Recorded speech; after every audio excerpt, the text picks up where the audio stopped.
More than 1,000 people were killed in violent clashes between Syrian security forces and supporters of ousted longtime President Bashar al-Assad. EU Commission President Ursula von der Leyen marks 100 days in office, insists the US still remained an ally despite differences. All in- and outbound traffic at Germany's Hamburg airport came to a halt in a surprise strike on Sunday, a day earlier than scheduled.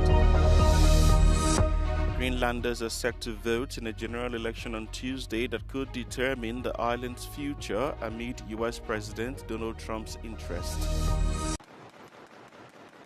More than 1,000 people were killed as violent clashes erupted between Syrian security forces and loyalists of ousted longtime President Bashar al-Assad. The Syrian Observatory for Human Rights, a UK-based war monitor, added that the clashes marked one of the deadliest acts of violence in over a decade. Clashes erupted between Assad supporters and forces of the new interim Syrian government on Thursday in the country's western coastal regions. Assad enjoyed the support of Alawites for decades, who were predominantly based in the coastal areas in cities like Latakia. On Friday, Sunni Muslim gunmen launched retaliatory revenge killings against members of Assad's minority Alawite sect. Hundreds were killed as gunmen reportedly opened indiscriminate fire at homes in Alawite regions, looted and set them ablaze.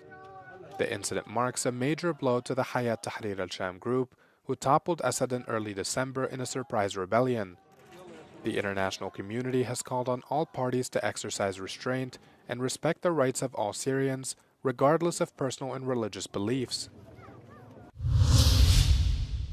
European Commission President Ursula von der Leyen has said there was no reason to de-risk Europe's decades-old relationship with the US in the face of current geopolitical differences. Von der Leyen was speaking in a briefing to mark 100 days of her second term as EU Commission President. She insisted that the US remained an ally. In the face of adversity, the US and Europe have always been stronger together.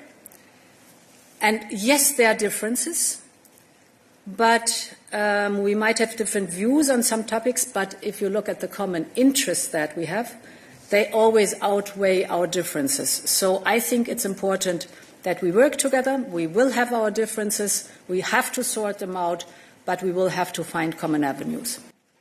Von der Leyen said her commission will start to hold regular security meetings to review the various potential threats facing the bloc in areas like defense and energy.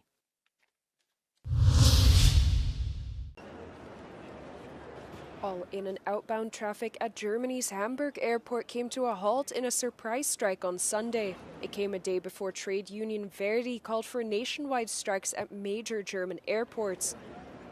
Out of the 144 arrivals and 139 departures originally planned at Hamburg airport, only 10 flights weren't cancelled in the morning.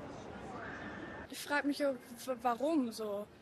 Weil es hieß ja eigentlich, morgen sollte ein großer Streik sein und warum das jetzt heute ist. Ein Streik muss wirksam sein und deswegen haben wir hier kurzfristig aufgerufen. Das ist natürlich eine Belastung für die Passagiere, das wissen die Kollegen auch. Sie haben aber dennoch, dem Streikaufruf sind sie dennoch zu 100% gefolgt. The German union had called on employees in the aviation security sector to strike for a full day on Monday. In a statement, Verdi said the warning strikes are necessary to improve working conditions and achieve better wages. Greenland is preparing to hold general elections on Tuesday, March 11, amid renewed geopolitical tensions over the Arctic island.